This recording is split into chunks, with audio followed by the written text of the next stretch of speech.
Session with Dr. Farid Holakouee.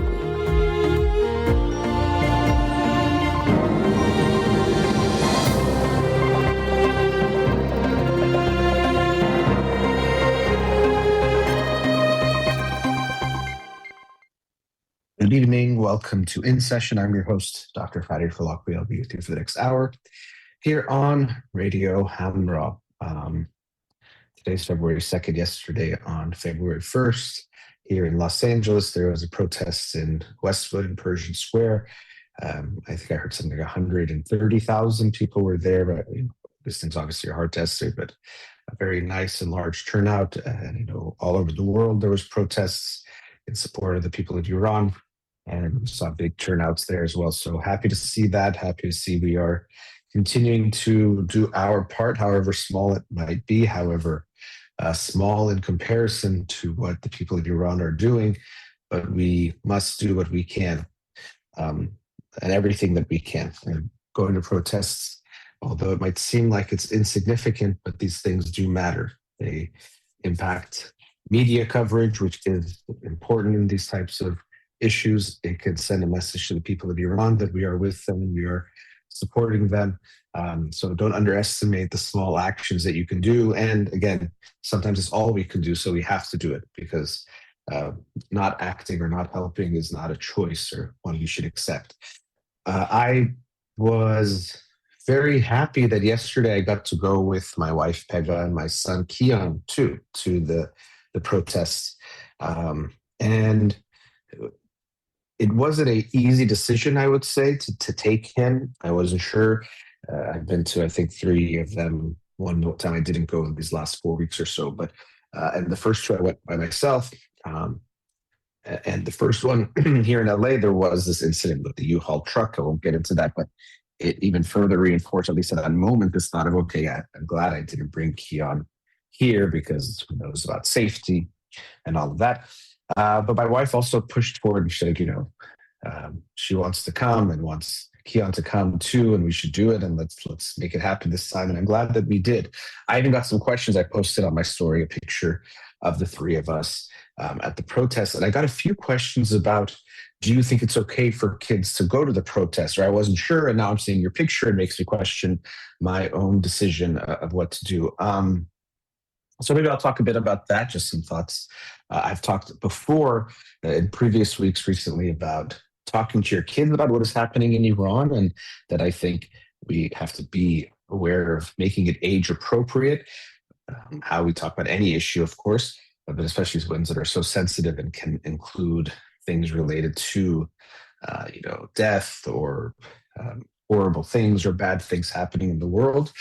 We have to be careful how we word it and what we share based on the age of our child. But I'm actually in favor of talking to your kids about these issues and getting to understand what's going on in the world, and the world that they live in and will be living in, and the world they will be hopefully changing for the better, that they understand what is happening. And I think we sometimes underestimate what a child can handle or understand about situations happening around the world.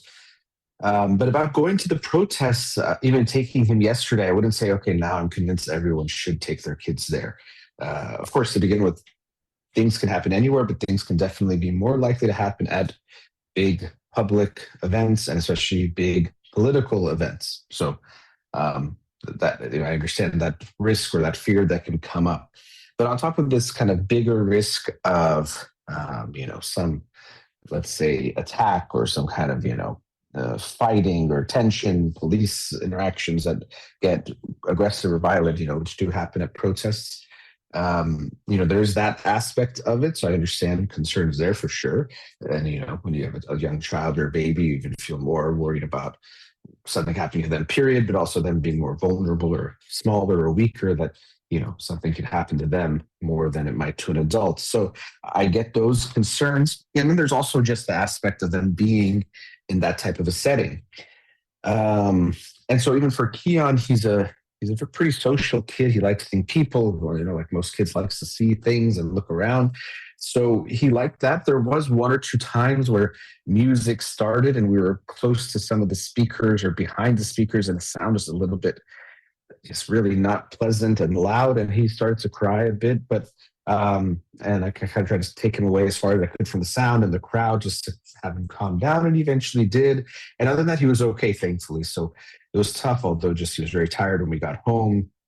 His nap time, he missed the nap, which is like not great when you're that age. And he also was understandably, I think, overstimulated for everything. So also wasn't his best night of sleep last night either. So there's also that aspect of it. On top of that, I'm happy I was there. I was also much more nervous having him there, much more anxious than I usually am when I've been at the protests before. So this one felt very different. I definitely had this feeling of, this is part of just becoming a parent, that you don't just, you no longer just think about your own well-being. Of course, when you get married, you have your partner, but even more when you have a child, you have a very fragile being that you are responsible for. So you're functioning, not just thinking, am I okay? You're thinking more, is my child okay? Or how are they doing? And so being in this setting first, just, yeah, how is he doing? The sound and the crowd and all the commotion and all of that. And he was okay with that, but also just walking through was much more anxiety provoking because, it's crowded. It was very, very crowded, especially to get to some very congested parts where people are just trying to pass by each other. Some people going one way, some people going the other, some people just standing where they are. So it just becomes a bit hectic in that way. And then I was worried about, people, maybe an elbow or hand hits him, or people have flags and flag poles and signs and things, and they're swinging them and not expecting, we're really so as aware of what's going on around them. Or if you get into a tight space and people are congested, is what if people start getting crammed? So I definitely experienced it differently with this feeling of, is he okay? Trying to, as a parent, you scan for the potential danger. So looking ahead, looking around, okay, if we're walking through here, is anything going to happen? So I definitely had this extra anxiety, but also coming back to this question of, should children be there? On one hand, I think it's a beautiful thing when you see children anywhere, but when you see children at events like this. We're fighting for. We obviously fight for the present, but we often are keeping in mind the future generations, the younger generations, that we fight for them. Depending on your age, you might be hoping that Iran is free and you maybe can go back and visit at some point, but the future belongs to the young, to the youth. And so when you see them, it reminds you of what we're fighting for in some way, but also can give you hope of this next generation and that they deserve better, and we fight to give them something better. So I think it's nice when you see children at these types of events and gatherings that are about helping and the people of Iran. I think it's a wonderful thing.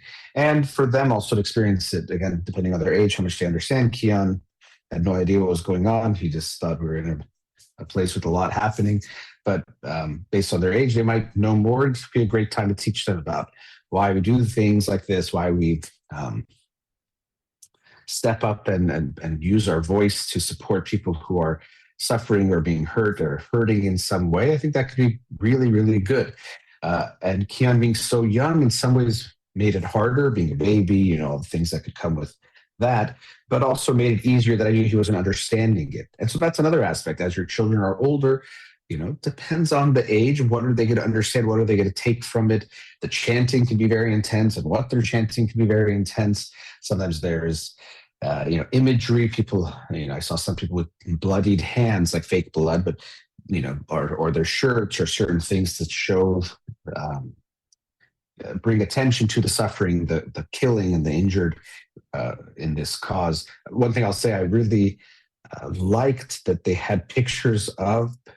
And I say liked as in this, I think it's something important to honor, victims of these recent crackdowns and the brutal crackdown by the Iranian government, killing so many people. So there's pictures with the names of victims, and even we could say martyrs of this cause, that they're fighting for a free Iran. And I think that is always so important to bring attention to, because so often we could talk about the enemy, and I get that. And of course, there's going to be a lot of focus there, but we can forget the the innocent lives that were lost and the brave lives that were lost in this cause. So often their names are forgotten and they just become a statistic. You hear 20,000, 30,000, whatever the number is.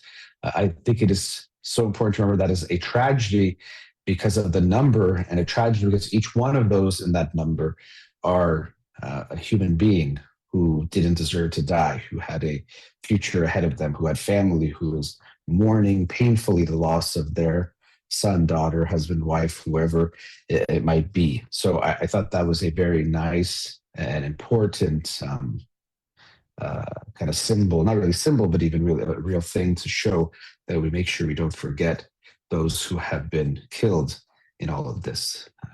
It's very sad. And as I say that, it's a reminder that I'm talking about, the protests, and, it can be kind of anxiety provoking and scary when you take your baby, blah, blah, blah.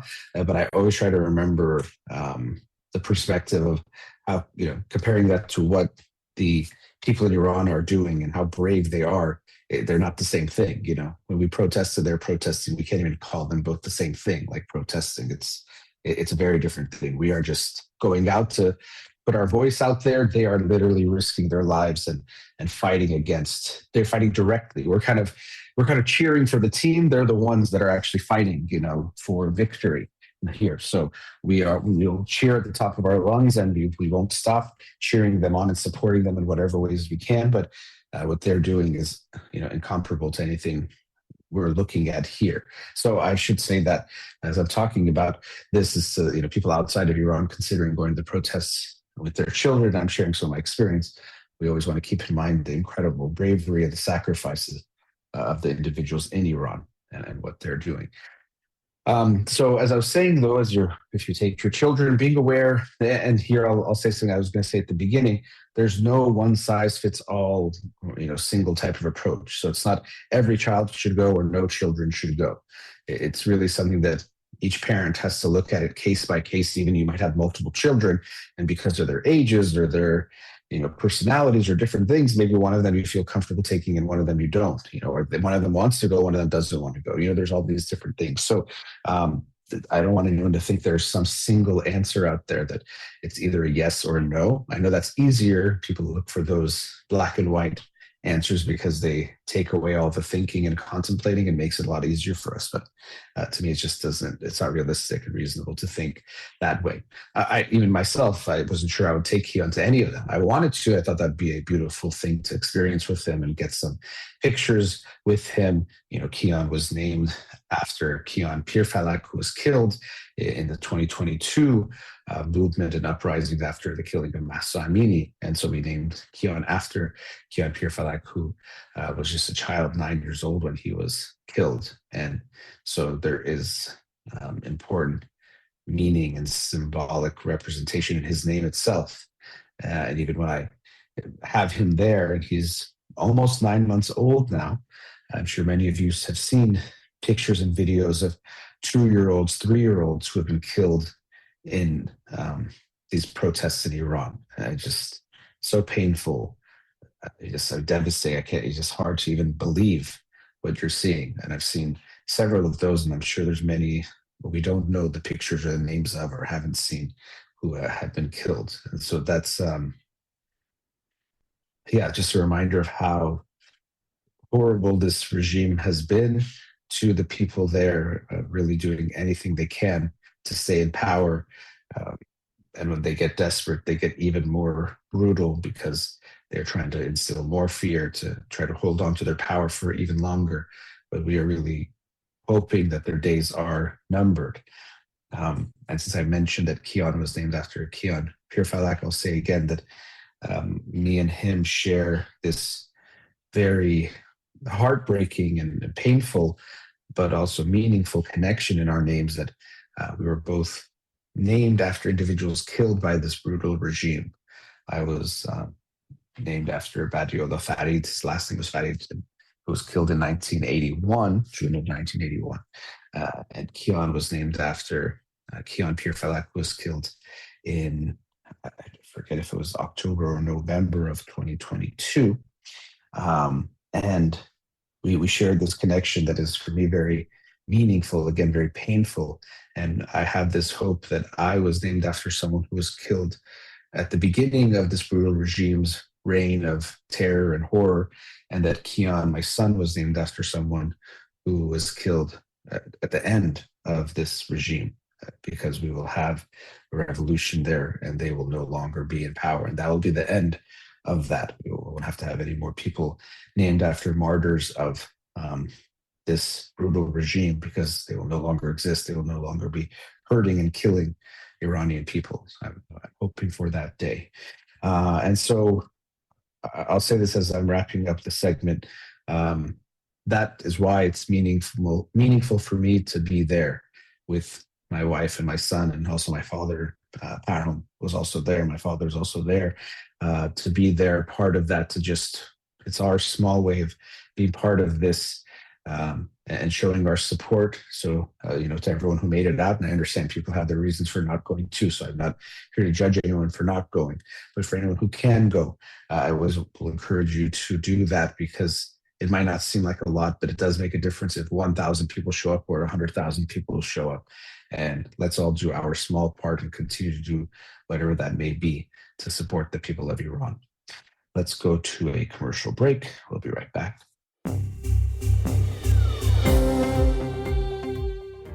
Welcome back. I was talking in the previous segment about attending the protest yesterday here in Los Angeles, getting to do that with my wife and son, which was very beautiful experience. And we were hopeful that it will, not our protests themselves, but all together, and especially with what the people of Iran are doing, we will have change there, and change of government, and the end of this brutal regime.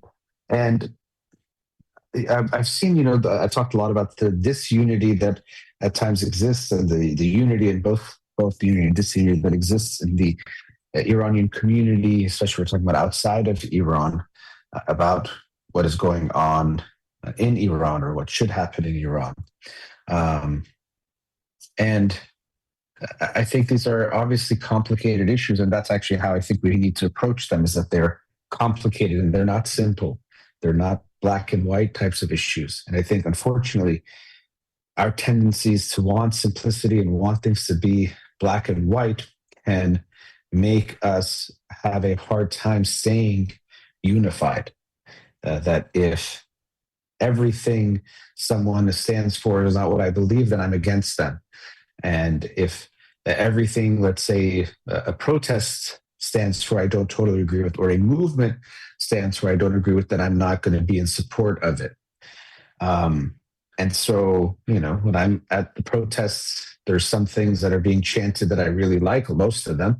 But then every so often, there's some things that I might not totally agree with. Or let's say a speaker is speaking and I agree with some of what they're saying and not some of what they're saying, But that's just the reality of trying to bring about social change. It's not cut and dried and clean and easy. It's very, very messy and involves people coming together with some sort of common goal, but for lots of different even reasons, motivations, and even thoughts on what should happen next or how it should look exactly. There's no such thing, even when we talk about unity, it doesn't mean sameness. It doesn't mean everyone thinks exactly the same. It means working towards some kind of same goal, some goal that unifies you, but you're not all the same and you don't all think the same. And so I say this because every time I've posted about Iran or posted even about the protests, mostly it's like this nice positive messages that come, but there's a lot of hateful messages that come as well every time I've posted anything about Iran. And of course there can be people that are intentionally trying to create this kind of disunity or attack people who are supporting the people of Iran. There could be lots of different motivations and reasons, but it does seem to me that some of these people are just genuinely posting or responding with what they think about what's going on and what's happening.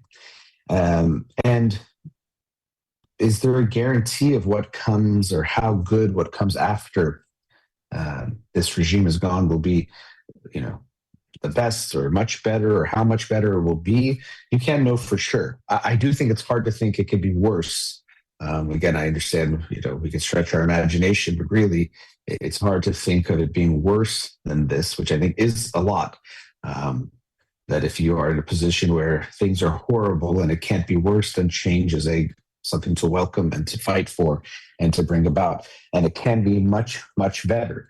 And we also know with this regime, there's no negotiation or reform or, kind of improvements that are going to be happening. So this isn't someone that, okay, well, if they just make a few tweaks, they become good. This regime is rotten to its core. We see that in how it's treating its own people for 47 years now, and most recently doing it in even more brutal ways and killing essentially indiscriminately innocent people for doing nothing but voicing their desire and their concern and protesting in peace.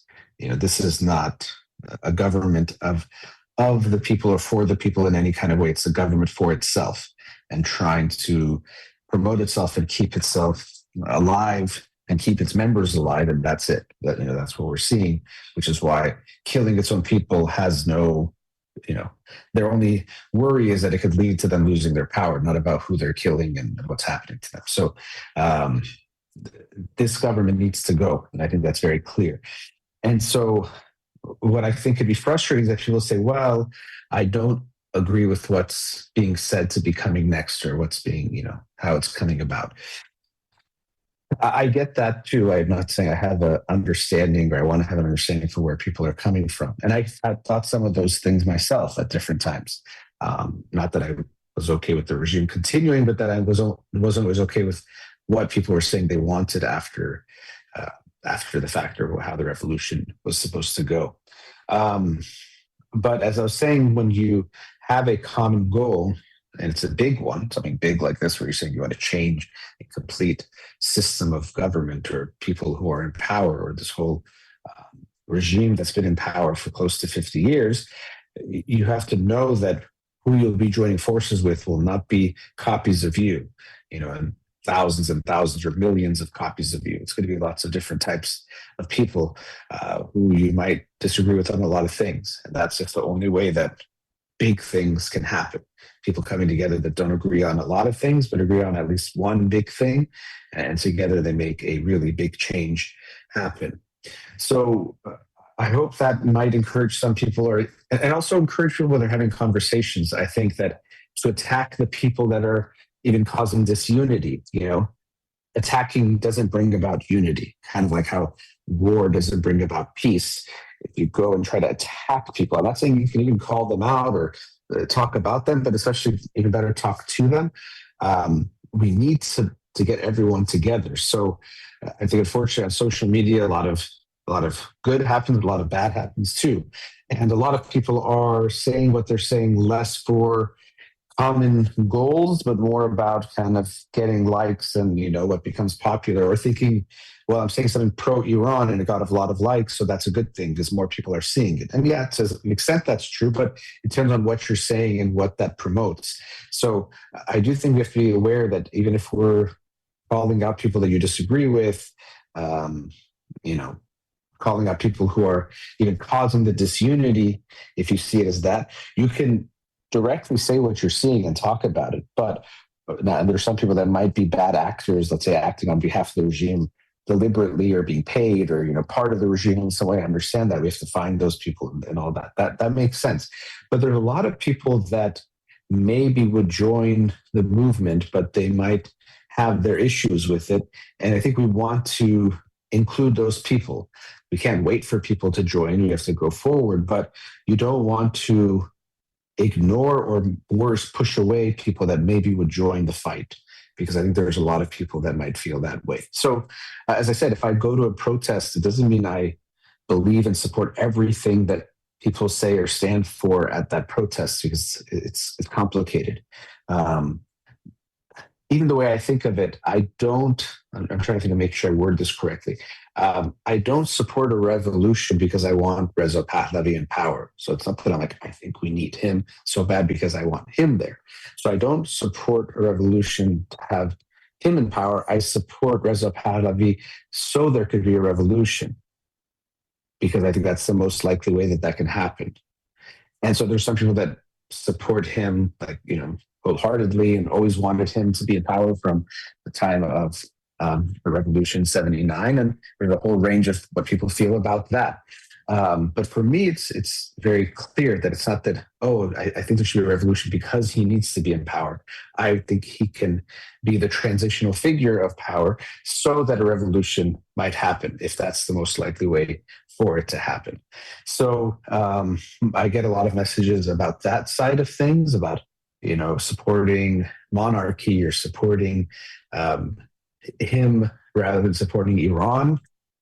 And I think it's a very, very complicated issue. As I said, I don't think this is simple. I don't think I even know everything that's going on. I mean, no one does, but as much as I try to stay informed, I know there's so much I don't know about the full extent of things. And so I can't say I know for sure, but I do have to go with what seems to make the most sense for me, as we all have to do.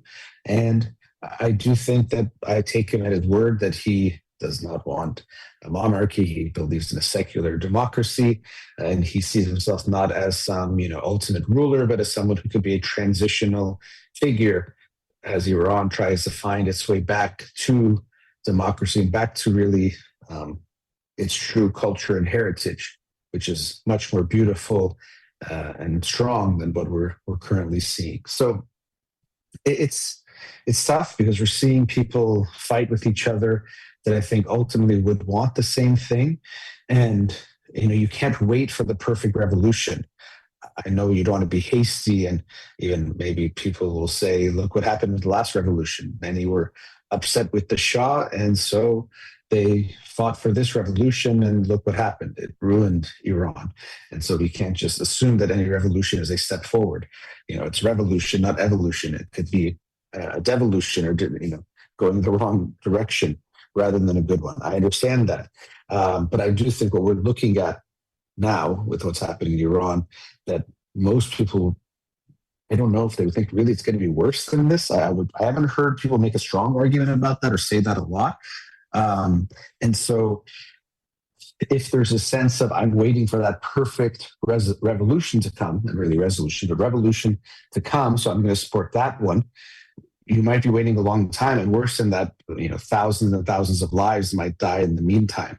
So yes, you don't want to be hasty, and we don't want to just push for any kind of change and assume it has to be good. But we also have to remember that inaction is action, is a decision. And during that inaction, we're seeing lots and lots of lives be lost and people's lives being ruined. We have the luxury, those of us outside of Iran, for caring about Iran, of course, but not being directly affected in the sense of our day-to-day lives being impacted. We get impacted by what we see and hear, and of course, having family and friends there get impacted, but it's not having this tangible impact on what you do day to day, or you're not in physical threat because of it. But the people of Iran do not have that luxury. They're not just thinking about it in political science terms and geopolitical terms and ideals and things that they think should be happening in the best of worlds. They're trying to survive and fighting for their lives. So I think we have to keep that part in mind too, that it's not just something to debate and think about, and we can't wait for the perfect revolution because that doesn't exist. That doesn't happen. Again, revolutions tend to be very, very messy. In every revolution, there are some people that agree with the main idea. Many don't. Some are going to be far more extreme than what the majority wants. Some are going to be way more, conservative on the other side. That's just how it is. But they all come together and make that kind of a change. So I hope the people who are waiting for that or are against it, sometimes I think can be against it almost in ideological ways. I get it, being against the monarchy, being against what you think, or what you understand to be the Shah or Reza Pahlavi's father and their lineage. You might disagree with things they did, so you think you can't support that. But I think we're not supporting that or trying to bring that back. We're trying to bring back something new, and we don't have another figure right now, another person who can be that. It's not the sense that, again, we want him in power because it's him that we want in power. So we want the regime out of power. And if he is the one that can be the transitional figure and the one that makes that happen, then we want him. But it's not of a desire. Again, this is some people disagree with me. I'm sure, of course, some people just want him because they think he's the best and all that. I don't see anything so bad about him for sure. What I see, I think, is good, but I don't know enough, and I don't know to say for sure. But I would say that if we can put aside those kinds of differences, it can help save the lives of the people of Iran, or help make sure we lose less lives by making the change happen faster. And also, as I was saying, if you see people they're disagreeing or they're being disunifying in some way, remember that by pushing them away more or judging them more or being more disunifying, you don't bring about more unity. You just make things worse. You make things more angry. And the regime wants nothing more than for everyone that is against them to be divided and to be fighting with each other. That's the best thing for them. And that's what's happened a lot throughout these decades. We haven't had enough unity. And, a lot of things have to happen for a revolution to happen. But the unity is needed. There has to be at least some critical mass of people moving in the same direction. Of course, it's the people of Iran that are the real critical mass, and they're the ones that are both paying the price of the regime and also paying the price of trying to bring about a revolution. But for those of us outside of Iran, I think it's important for us to keep in mind that we have to do our part in causing any kind of disunity, whatever way it's coming about, is not helping anybody. Let's go to our last commercial break. We'll be right back. Back. Continuing on the theme, the last segment about unity. One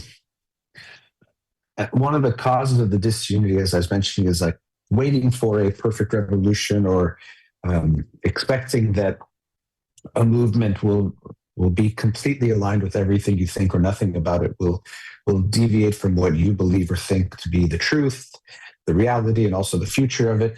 And I mentioned black and white thinking being a big part of how this works. And I think we've always been victims to black and white thinking.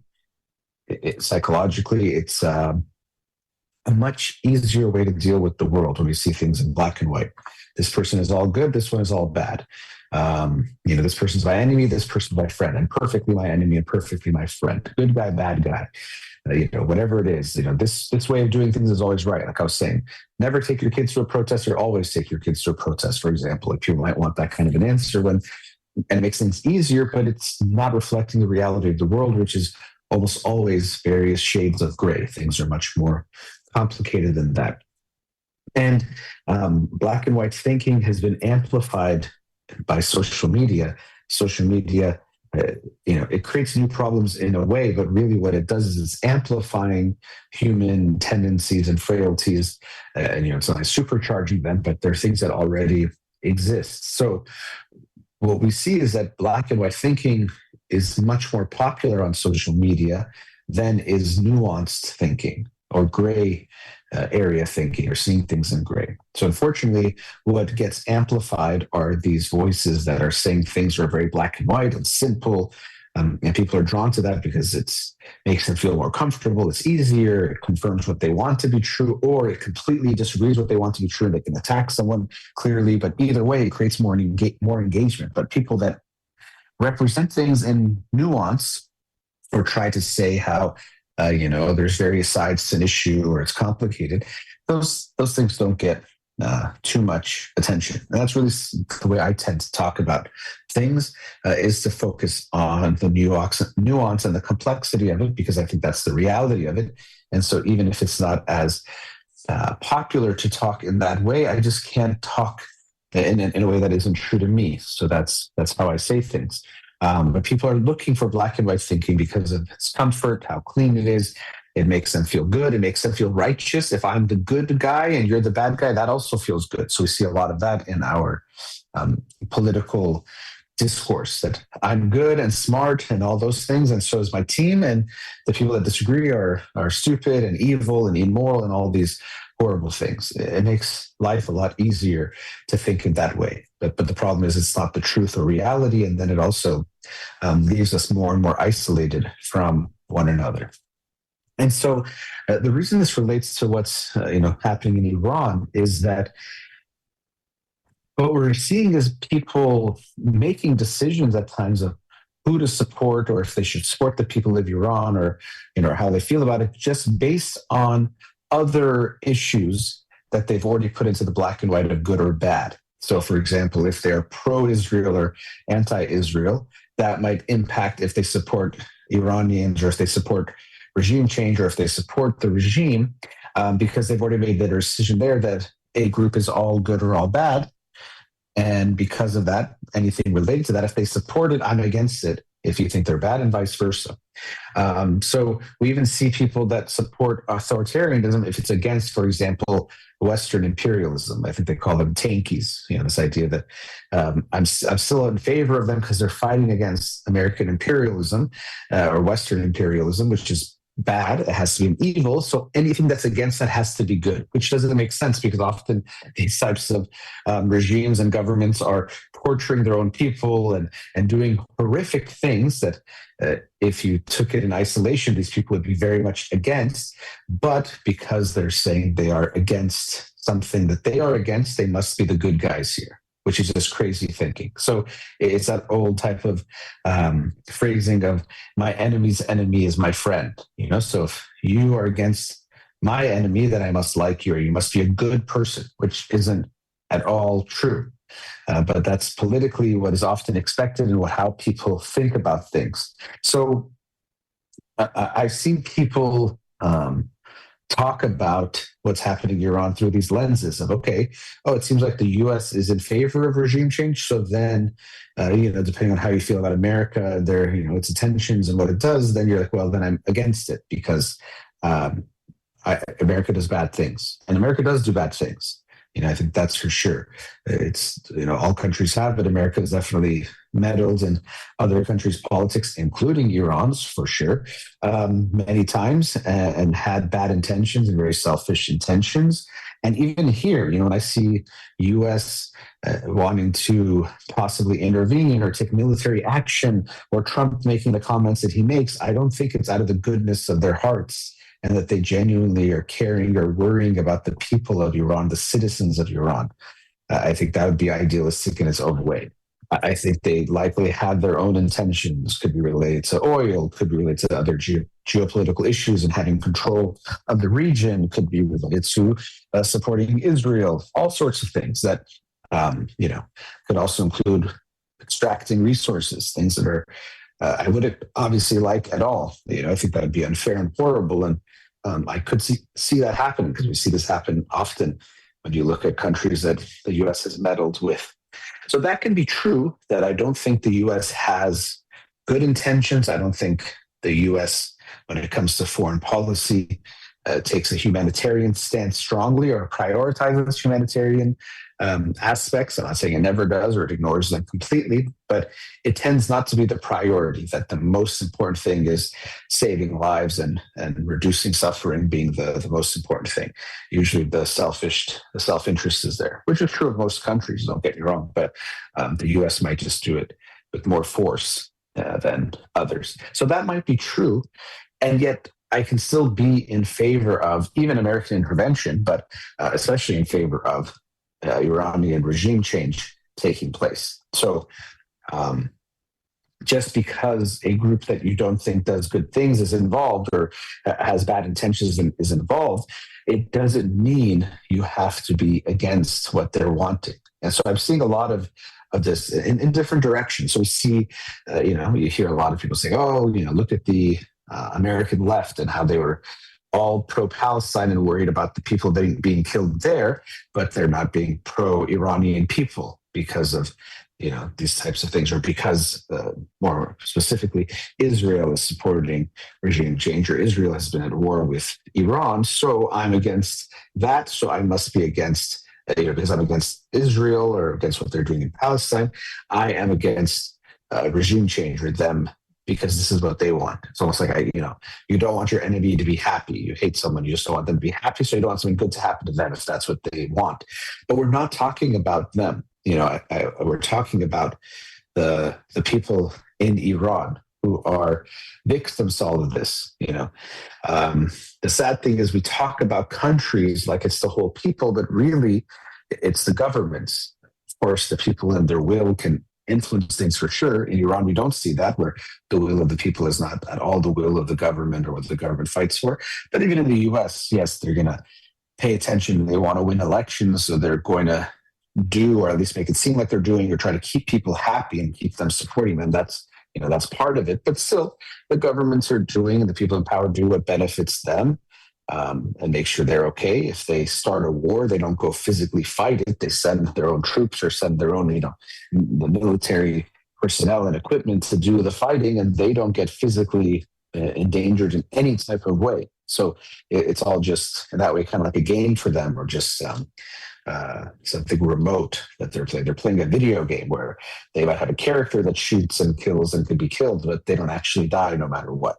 That's how it is for them. So, but it makes us against all, we feel like we're against all the people. So we're thinking, okay, I'm against Iran, for example, or I'm against this, or I'm pro this. And we lump that whole group together. We put them all together to mean that this is, I'm against this now. And so I see things that I think are unfortunate from both sides, from every direction. So a very big one is if, Israel wants this and you're anti-Israel, then I'm not going to support this. So that's why I think the left in America has been much more quiet than you would expect, especially Iran is notoriously has what's been called a gender apartheid, where women are treated as second-class citizens in Iran. And so that's usually an issue that the American left is very supporting of women's rights, so against anyone who's oppressing women. So you would think there would be against the regime and pro-people, and being very outspoken about that, but also killing their citizens and doing these horrible things that they would usually be very against and voice their disagreement with and voice their support for the people, but they haven't been as vocal. And I think it's because of this, this clear alignment that, okay, if Israel is against the government, then I must for them, so I can't be against the people. And of course, add to that all the conspiracies out there that it is all, Mossad and CIA agents and all paid agitators that are protesting, when we're seeing the numbers of millions of people in the streets. So that's a whole lot of CIA and Mossad agents. And I think realistically, anyone thinks that would be true. But that's also muddying the waters and promoting this narrative. It's really unfortunate. And again, it's another one of those black and white thinkings that, there are Mossad agents in Iran. Okay, then all of this is Mossad agents, where both things can be true. There can be Mossad agents in Iran, and there can be millions of people who are unhappy with their government and taking to the streets to try to take their country back and to fight for their freedom. So both of those things can be true. I see this kind of thinking and speaking all the time online.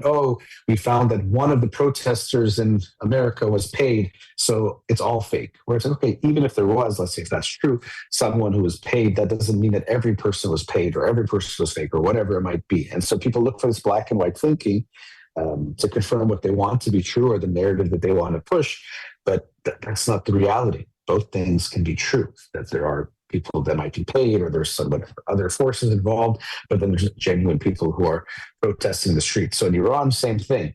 And the numbers are overwhelming. When you're talking about millions of people in the streets, this is a real movement, some of real people that are out there on the streets. And I've heard other things too, people being very, if they're pro-Iran, Iranian people, I should say, they think they have to be anti-Palestine because of those alignments that, and of course, Iran supporting Hamas and Hamas being, part of Palestine and being at war or fighting with Israel. So it makes this kind of, okay, well, I'm with Israel, then I'm with the people. So I have to, it just creates these things that are really sad, where we shouldn't be focused on the teams. I don't mean to say teams to minimize it, but I say that because it's countries or certain, let's say political groups and things. That shouldn't be our focus. We should be focusing on the real principles or values that we hold. For example, innocent lives should not be killed. And so wherever you see that, you should be against it. It doesn't matter the skin color, the nationality of who it is or who is doing the killing. It's never justified. It's never okay. But I'm just hearing people saying very harsh and mean things or becoming aligned in certain ways. And maybe it'll be unpopular for me to say this, but even seeing videos of posts at the LA protests yesterday where people were saying really hateful things about Palestinians or Palestine. And I just think that shouldn't have to be connected. And I understand there's this, things of the Iranian government paying and spending money on Hamas that it should be paying, and spending on the people of Iran. That's absolutely true.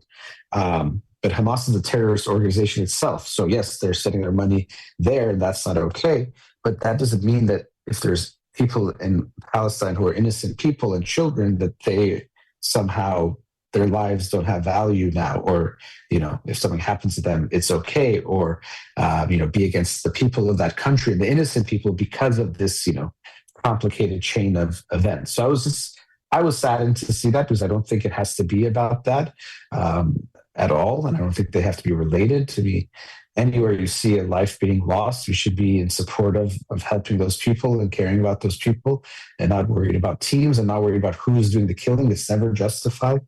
And I just hope that we don't do things, again, that further cause disunity, because you might actually push people away who would support the people in Iran, but they hear you saying certain things or talking in a certain way, and now they feel that they can't align with you or want to be part of that movement. So I hope we'll be more mindful and aware of not falling prey to black and white thinking, not falling prey to us versus them and different teams, and realizing that we're fighting for justice, we're fighting for human rights for all people.